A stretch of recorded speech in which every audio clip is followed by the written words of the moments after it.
Welcome to EdVantage. I'm your host, David Young, and I hope you're doing well. It's been a while. I was just saying a little earlier today, it's been a few months since I've done an episode, so it's good to be able to reconnect with everybody here on YouTube or on our podcast outlets. I hope your school year is going well. I don't think I've done an episode since the school year started, so want to let you know I hope it's going well. I hope your second semester is in full swing. And I don't know what it's like in your neck of the woods. If you're in Kentucky, it's been a rough winter. And I think it's been a rough winter, maybe in a lot of the country. But here, just getting back in school has been a big challenge. I really don't remember a time in my life when the conditions have been exactly like they've been. We had snow, we had sleet, we had ice that packed the snow and the sleet together, and it just seemed like it was going to be a long time before we got back in school. So I want to talk to kick off today about a few lessons, though, that I think we can learn from tough winters. First, having a tough winter reminds us that when we have challenging times, we need to remember that we have things to look forward to. Uh, even when we were frozen in the ice, I kept thinking if we can just make it to March, it's going to get it's going to get warm. Even when we have cold spells in a couple of days, it'll get warm again. So we can kind of expand that to the other tough times we have, and just remember that it's not going to stay tough forever. That things are going to get better. The weather's going to get warmer, and things are going to turn around. The second thing that I think a tough winter might remind us is it heightens our level of appreciation. We remember when we're out of school like we were for over 2 weeks, it helps us remember what we love about our jobs. We realize that we miss our staff and we miss our students, and that we have that calling to be in education and to serve, and it kind of rekindles that. I think our students and staff also remember how much they kind of miss each other. I know in my own family, my kids are in college now, but they were out of school for over a week, and they kind of remembered what they liked about being there. And without a doubt, it makes our parents appreciate the concept of school. So they are looking forward to their children being back in school, and it makes them appreciate us. Um, and then last, I think when we miss a lot of days in a row, sometimes a positive that comes out of that is that it gives you some time that you weren't planning for, but some time. Now I know, if you're a school or district administrator, you're working basically. I know you were working over those snow days, but it's a little bit different when you can't get out of the house. It allows you maybe to have a little bit of time to rest and rejuvenate. On a podcast episode that we did, I don't know, 2 or 3 years ago, one of the guests talked about the difference between resting and rejuvenating. And there's a difference between those two things. So it may have been that when you came back from winter break, you were rested, but maybe you weren't rejuvenated. And so my hope is when you had a little bit of time at home, snowed in, that it gave you a chance to not only be rested, but be rejuvenated and ready to go again.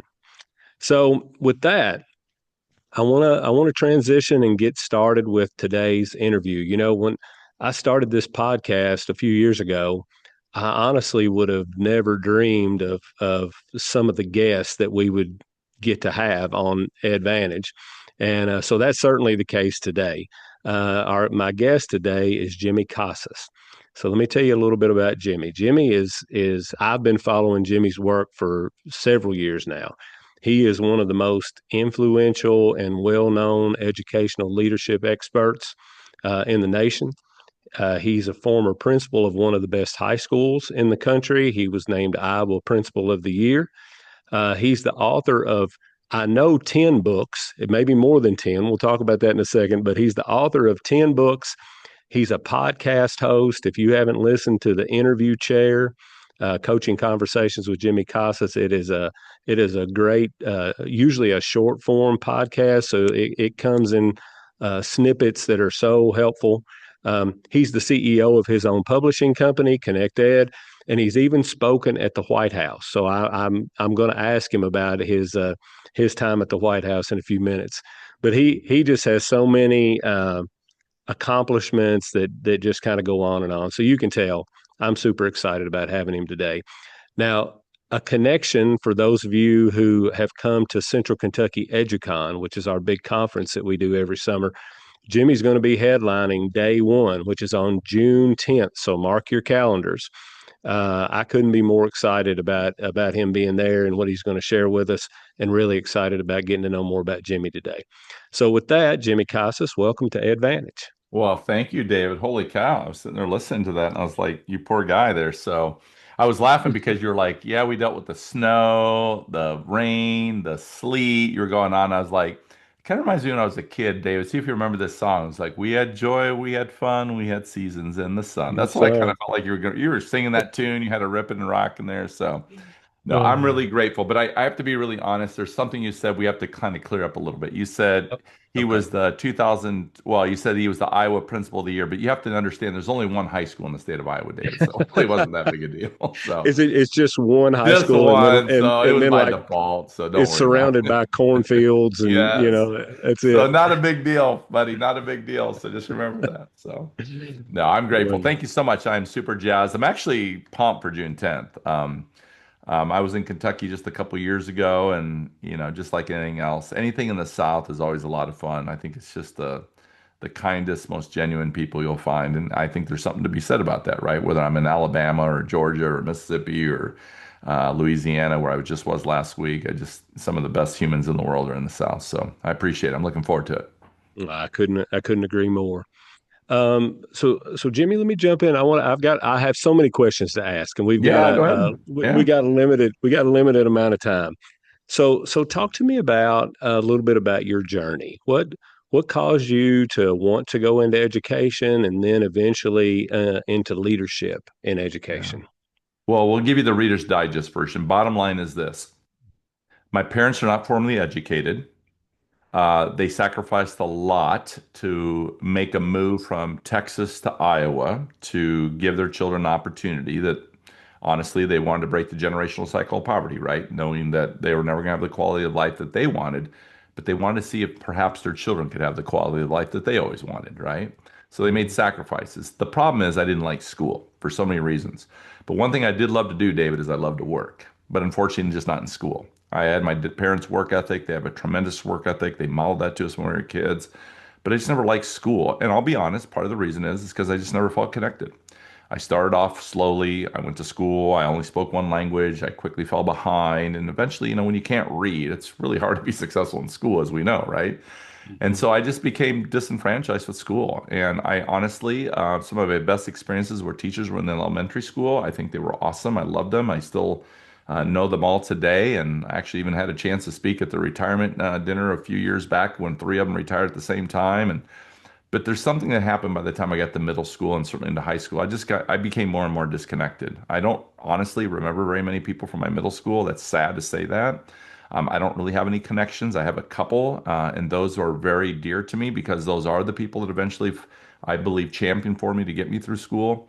But honestly, I went into the profession because I just didn't have a good school experience, and I wanted an opportunity to perhaps have a different experience for people, young, especially kids, right? That look like me, sound like me, talk like me, right? Kids who went to school, who only spoke one language, whatever that was.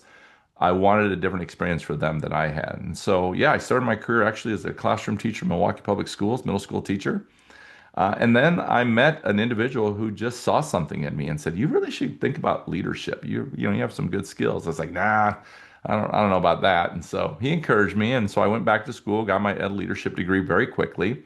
And believe it or not, David, I was just a classroom teacher in Milwaukee Public Schools for 4 years, and then I moved into the principalship, which is crazy, Mhm. right? And Crazy. that's crazy to think at 26 someone's handing me the keys to a school. So that's how the journey begins, and yeah, I just feel very blessed. Certainly, people saw something in me, but we can talk later. But what are the downsides of that when you start off so young? And the truth of the matter is, really not equipped to do that job, right? You want to do it, and you want to do great at it, but there's a lot of factors that come into play, and that's part of the why I do what I do today because of some of those experiences that I had. So yeah, so it's kind of a Reader's Digest version.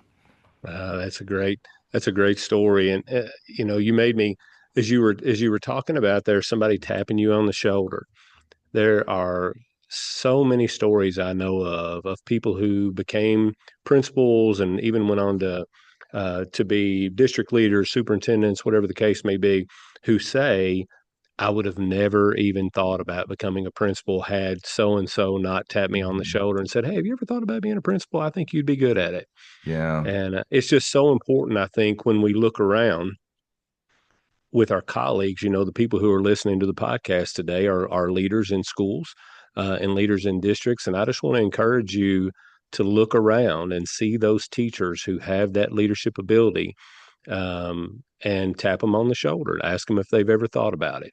Mhm. Because sometimes they won't unless you mention it to them. Yeah, and the other takeaway from that, David, was also this is that if we really think about it and reflect on it, we'll recognize that I've never met a leader who got there on their own. So Mhm. that means we allowed people to help us get to where we wanted to get to. So what's the takeaway on that? Well, the takeaway is why is it then when I walk into schools, leaders think they have to do it all by themselves? And so they just miss that, right? And we have to take them back to that. Like, what is it that when we get in this position, we kind of forget the fundamental premise? The only way you got here is because you let people get here. So why are you trying to do everything by yourself now? Why don't you just follow in the same process you followed before? And so that's what I mean about helping people see what they no longer see. And there's reasons for that. And so that's why I'm looking forward to diving into the conversation today. How do we help our leaders see what they don't see? And that's what people tell me I'm really good at. So I'm going to try to help you see it today if we can, right? We'll I see if we can love it. do it. I'm looking forward to having that That's conversation. the only talent I have, David. Other than that, it's a stretch, dude. It's a stretch, my friend. So we'll So see. so so let's talk a little bit about that principal's job. While we're Mhm. kind of starting to go down that road. It's a busy job to say the least. If I said they were responsible for so many things, I think the key phrase there would be so many, and that job can sometimes be a little overwhelming. So I know you work with a lot of principals. Are there any tips or any kind of coaching that you give them to help them focus in on the things that matter most, and then be able to keep their focus on those things when there's so much else that seems like it needs to be done? Yeah, I mean, absolutely right. So first of all, that's the first thing is you got to just slow down a little bit to start seeing things, right? And so we call it mapping, right? Because I do think it's important to kind of map these things out to visually be able to see them. But we certainly know there's some fundamental practices that are going to get us better results, right? So first of all, everybody's situation is unique, right? So I would customize it, right, to whatever your situation is.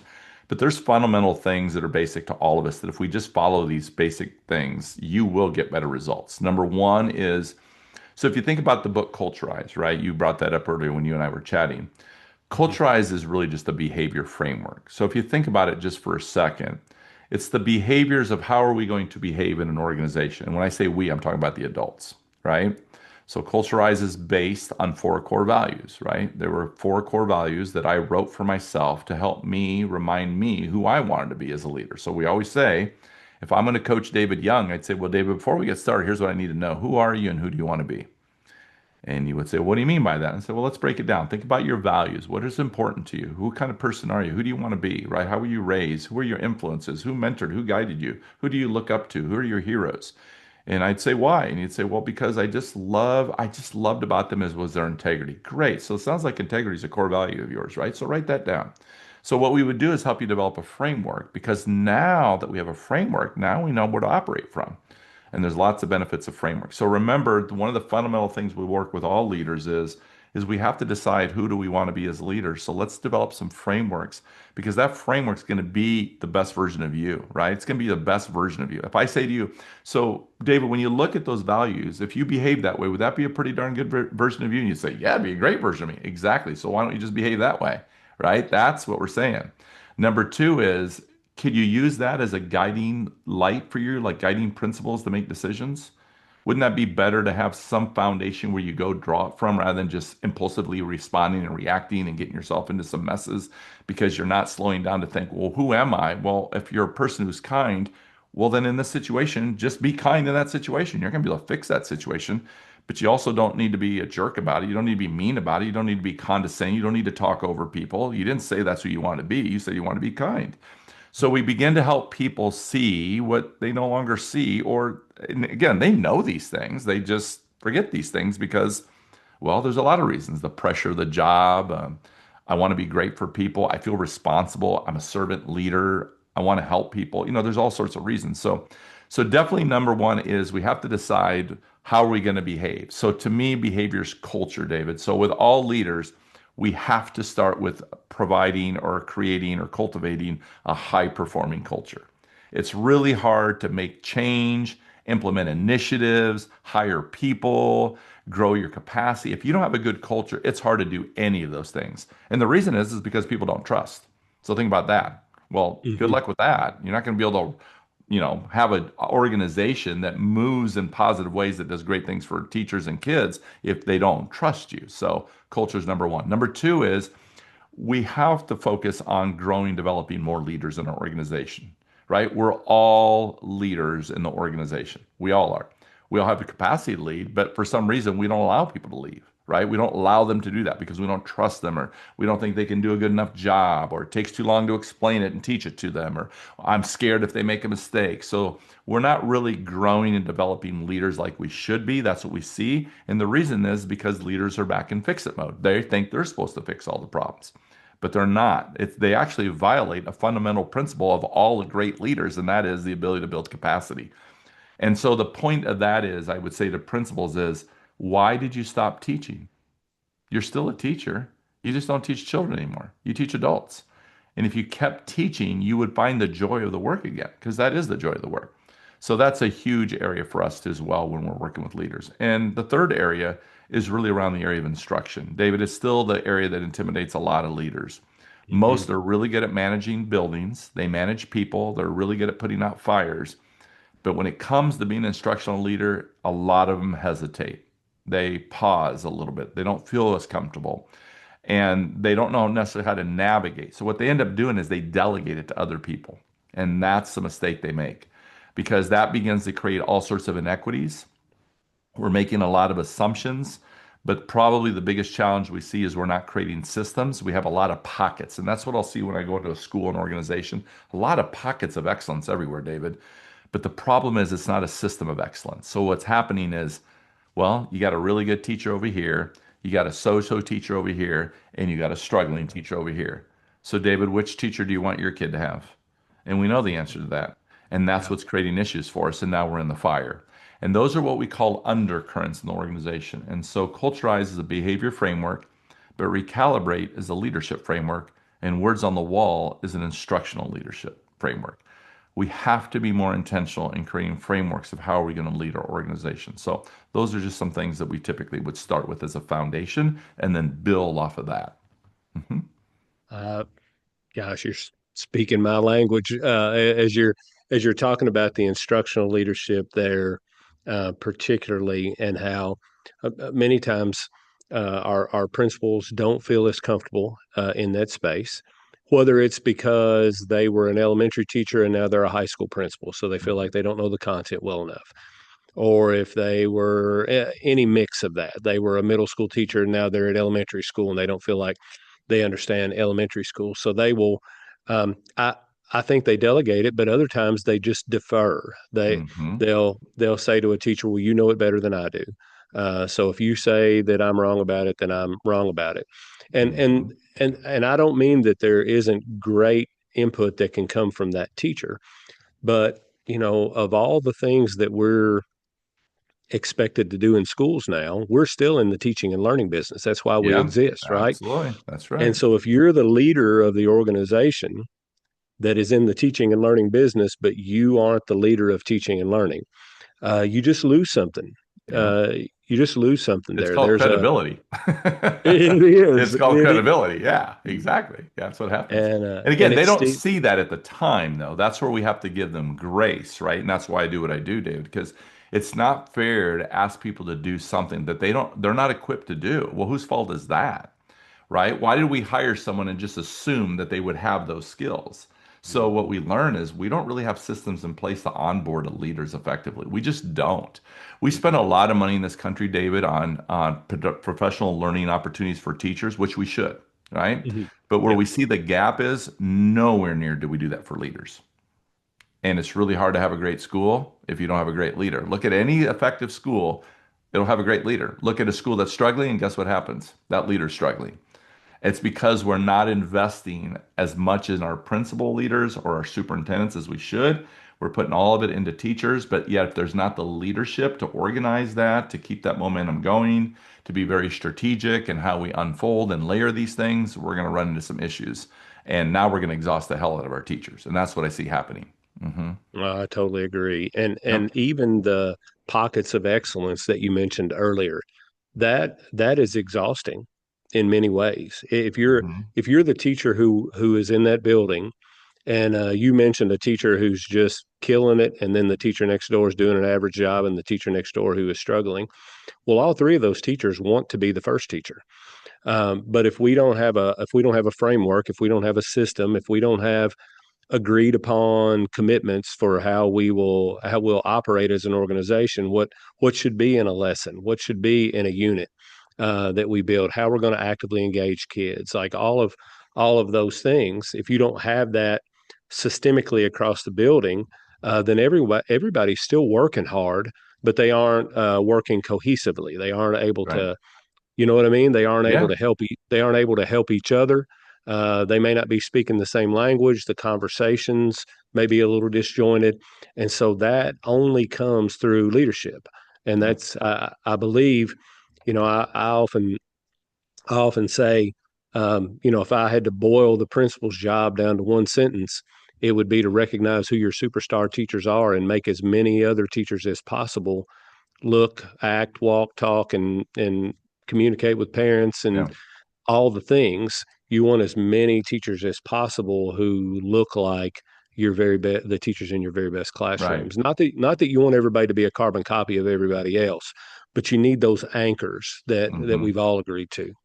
Yeah, and then what we would add another layer on that in our organization, David, is we would say exactly what you said, but then the second part of that would be is then we need to understand why the other teachers aren't performing at a superstar level.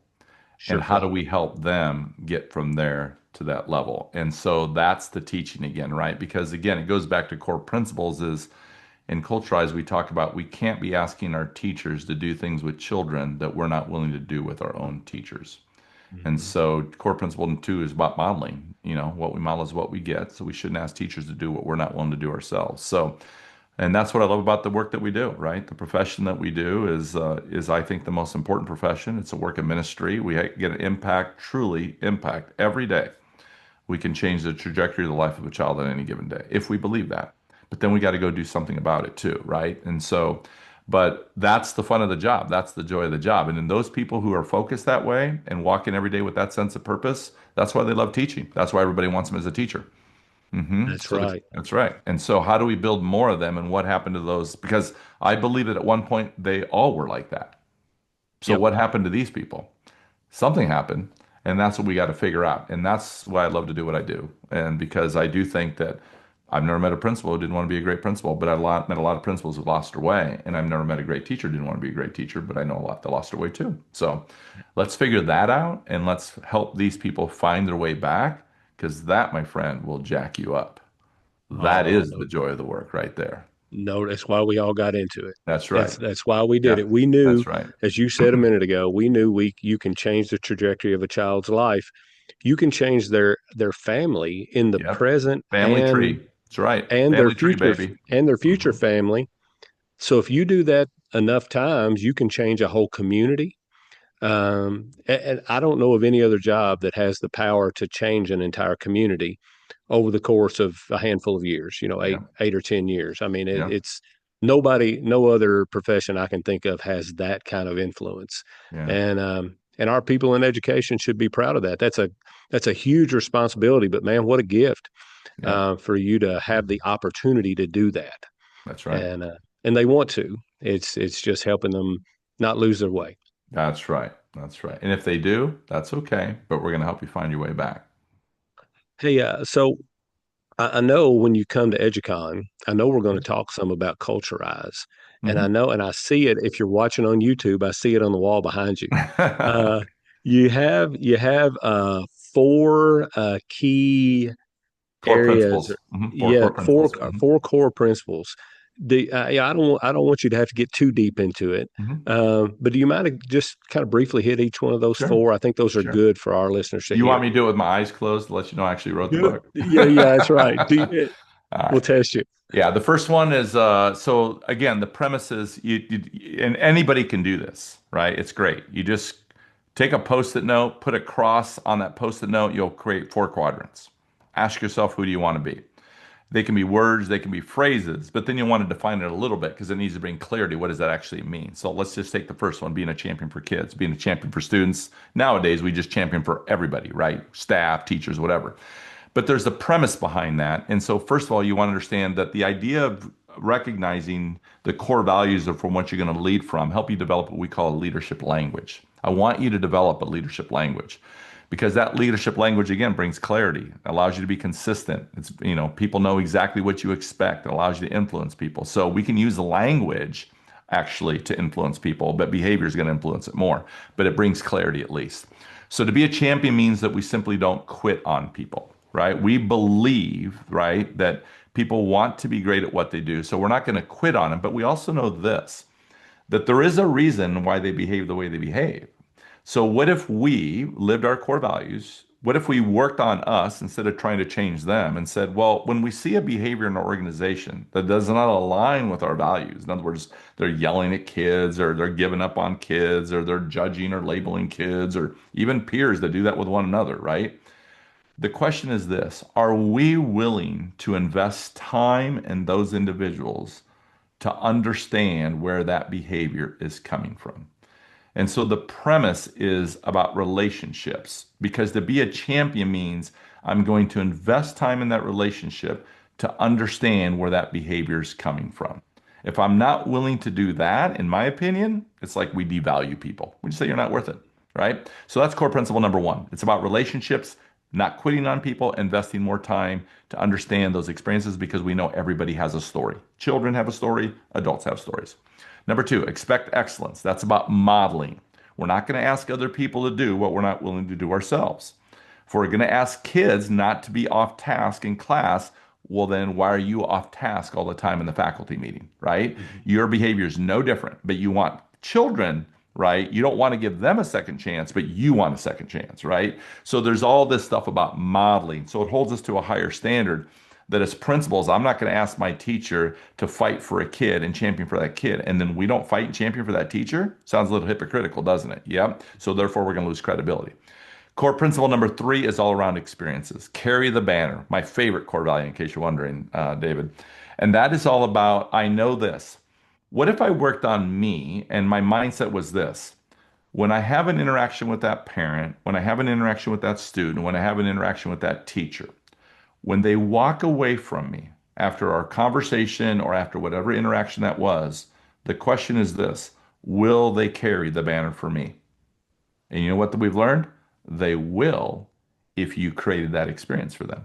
Mhm. So it adds a layer of pressure to me is don't blame them. This is you who has to own this interaction to create that experience. So if that parent walks into my office yelling, my question is, what are you going to do with that parent?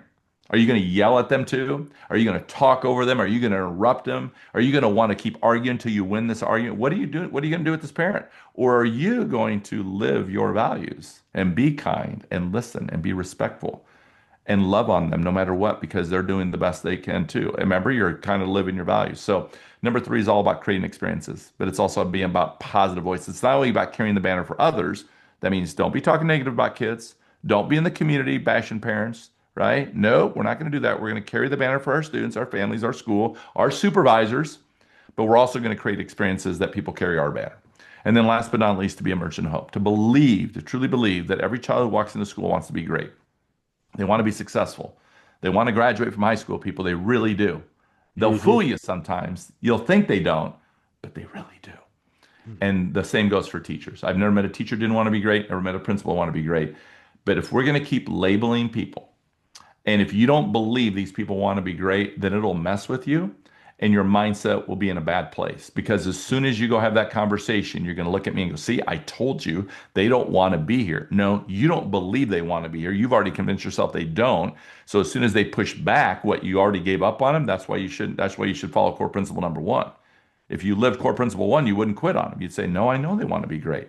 So my job is to create an experience through this conversation that maybe I can help them find their way back, but I'm not going to ask them core principle number two to do that if I'm not willing to do that myself. So that's how you begin to use the four core principles as your leadership language to help you bring the best version of you to every interaction, to every conversation. And I'm not asking you to use my core values. I'm asking you what are your core values. Now, if you Sure. want to use mine, you can, because many people do, which blows me away. I don't get that, but thank you. I'm humbled by that. But I'd rather have them use their own core values. But if they want to use mine, they're more than welcome to. And people do all the time and ask me permission for it. I said, absolutely. Hmm. That's It's great, cool. man. Thank you Yeah. for sharing that. So I think coming up on EduCon, I know we're going to want to dig a little bit more deeply. Yeah. And we'll go Uh, deeper in those too. Hmm. yeah, and we'll have teachers and school administrators and district administrators that'll be there, and these are things like I'm listening to you talk about that. You can apply that in like In literally life, any every in arena just of your in your. life. I That's mean, exactly. Yeah, that's not a principle. Just a principal guidebook. That's for any position you're in or just in your life in general. that's I love right. it. So we won't just talk about culturized. It'll be heavy on culturized, but we'll tease them a little bit with recalibrate and a little bit of words on the wall that day too. We'll give them a little Right. flavor of all of it because I'm a believer that, hey, there's a crossover and everything. So we just got to help them see it. So yeah, so we'll try to do the very best we can, right, David? Sounds great. Hey, Yeah. so I want to do a couple rapid fire things as Sure. as Great. we're coming kind I of should have to a probably looked at close. these questions, but go ahead. Yeah, so first, tell me about the White House. I know you spoke at the White House. Tell us Oh, what you yeah. were doing. Yeah, that was crazy. That was a blessing. So back in when Future Ready Schools was going to take off, they had invited 100 superintendents from across this country, and that was to go to the White House to launch Future Ready Schools. At that time, that was through the foundation or the whatever you want to call it, but it was called the Alliance for Education. It was a group that was put together at the national level to kind of lead this. Well, they decided that they wanted a principal representative. Well, I got lucky because I happened to have just been the principal of the year, the national runner-up.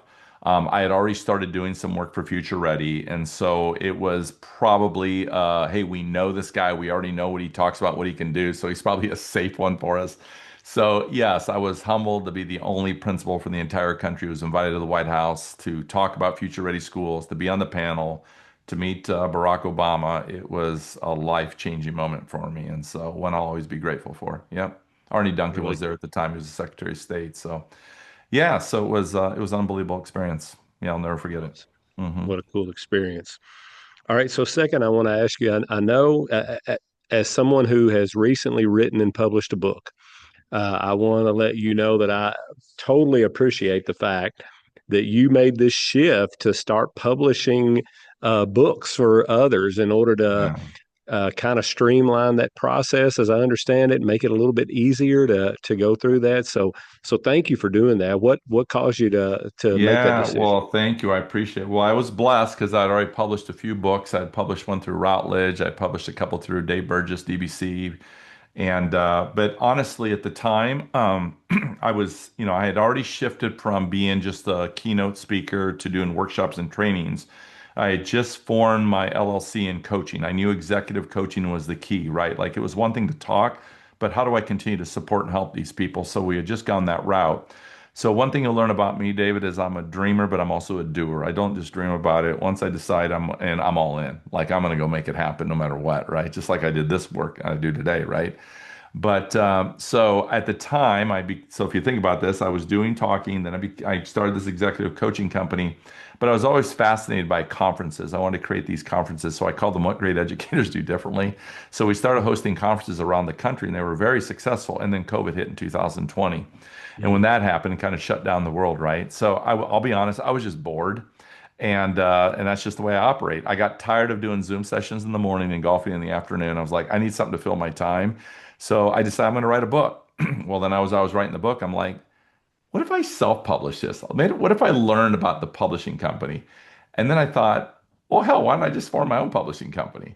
You know, people are always asking me for help and advice. I'm sitting there on phone calls late at night, helping people with their books. I'm like, why don't I just do it then?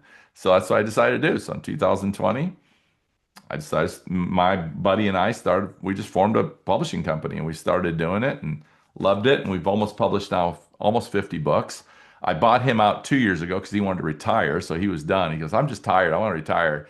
He goes, I know this is your passion anyway, and you love this. So I bought him out. So yeah, so we own a publishing company called Connected Publishing. We've published almost 50 books now. So we're really proud. We've got some great authors, great books, and super proud of that too. So, or not just my books, but more importantly, I love helping other people become published authors. It's a joy of mine. I love it when they get that book in their hands. It's the greatest feeling to watch somebody actually hold a book in their hand for the first I time. was going to say, when my first copy came in the mail, Amazing, isn't it? It's the it's best feeling amazing. I mean, ever. just to hold that and Yeah, think, gosh, oh my I goodness, wrote this. Yep. yeah, Yeah. it's really something else. So certainly very blessed about, certainly blessed. I know we are, and I'll never take it for granted either. Hey, a connection there. You mentioned Dave Burgess. So Dave Burgess was a keynote speaker for us at Oh, the EduCon. pirate. He Nice. did. Yeah. Yeah, he I'm had the sure he was pirate lacking a gear little bit on. on energy. He was probably pretty quiet, mellow that day, huh? Oh, very, very mellow, very low key. Yeah, he goes all out. I mean, that dude's dressed in the outfit and everything. He's all in. He, Yeah, but that's he Dave. does. Dave's a good guy. So, yeah, He is a good absolutely. guy. He was awesome. Yeah, All right, the I'm last one we great. can't. Now I got to follow that. What, who else Hey, have you there had, you David, go. that you haven't told me about? Huh? I'm coming off the bench. Pinch hitter. We need a guy, pinch hitter. Hey, I'm I will following the tell big you. guns now. I got to be careful. I'm gonna get I set up will here. tell you. I will tell you, and I'm not just saying this. When our planning committee was brainstorming who to get this year, I said, "What about Jimmy Casas?" And everybody was like, "You think Who's we can get that? Jimmy?" No, no, no, no. They were like, "You think we can get Jimmy Casas?" I was like, "I don't know. I think we can." And so we reached out, and we had a similar conversation about Dave. We had Ron Clark our Oh, first Ron, year, sure, yeah. and had Brian Buffington and Oh, yeah. Jeff Shepard last year. So Yeah, you've had we some big just hitters. You've had some big hitters, so we've had some good ones. We have Horatio yeah. Sanchez coming this year as well. Oh So we yeah, just ratio, good. Yeah. All yeah, right. he's awesome. Yeah, Hey, I did see that. I did see that. So yeah, it'd be good. I'd like to meet him too. So that's awesome. let me ask about last question about your podcast. I love the interview Hmm. chair. I've listened to several episodes. I always get something really practical out of it, and so I'm trying to do similar things in this podcast.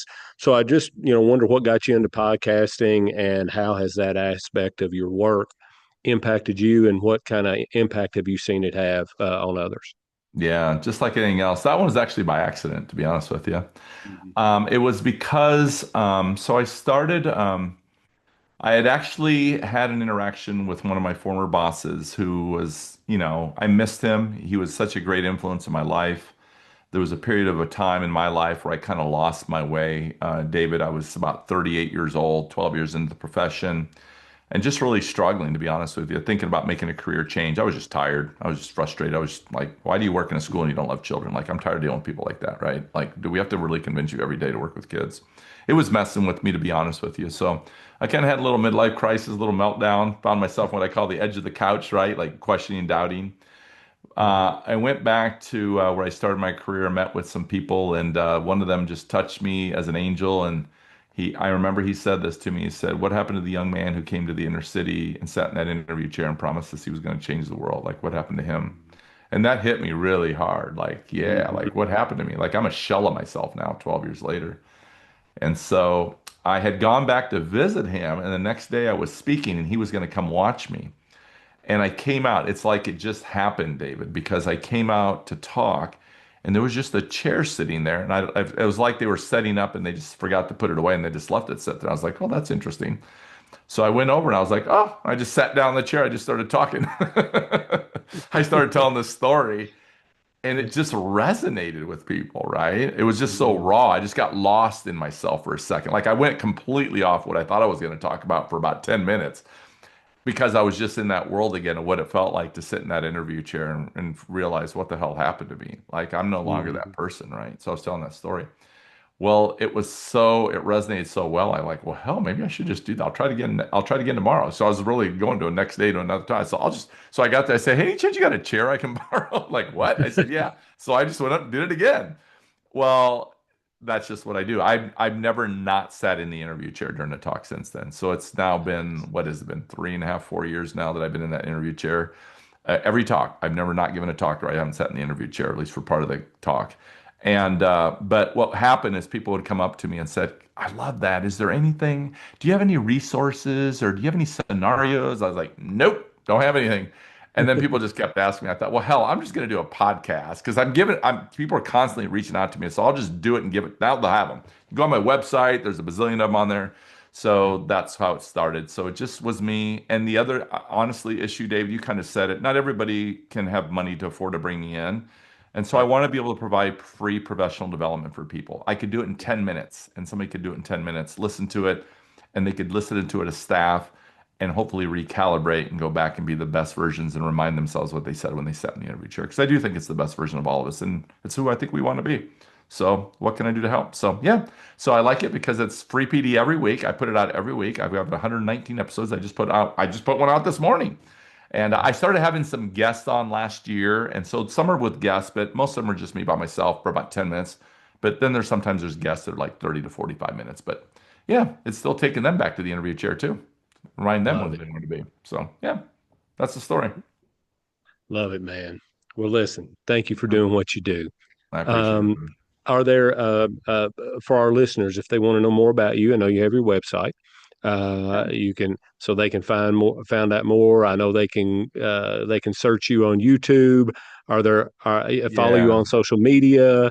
Yeah, just Uh, go to jimmycasas.com. It's the easiest way. Go to jimmycasas.com because there you can follow me on social media. You can email me from there. You can see what we're provide. Hell, there's a cell number on there. You can call me. Just whatever you need, right? If we can help, if we can find an entry point, and if we can bring value to you, which I think we have a pretty good track record that we do because we're certainly busy, I guess, for lack of a better word. So that's not a problem right now. Hasn't been for a while, so we're blessed in that arena too. So. I believe we can help people bring value to what they do. If you're feeling like you've lost your way a little bit, I think we can help you find your way back. And let's get to work because we're doers. We're not here to mess around. So we do have the most important job, as you said, David. We're in the teaching and learning profession. So let's keep teaching, let's keep learning, and let's help people be the best versions of themselves. So I appreciate you today. Thank you so much. hey, you too, Jimmy. Thank you for being here. Looking forward to hearing more from you this summer. So that's going to do it for another episode of EdVantage. Thank you for joining us today. Again, thank you to Jimmy Casas for being part of our podcast today. For our listeners, I want to wish you the very best and keep up the good work that you're doing this semester. And we will see you next time on EdVantage. Take care.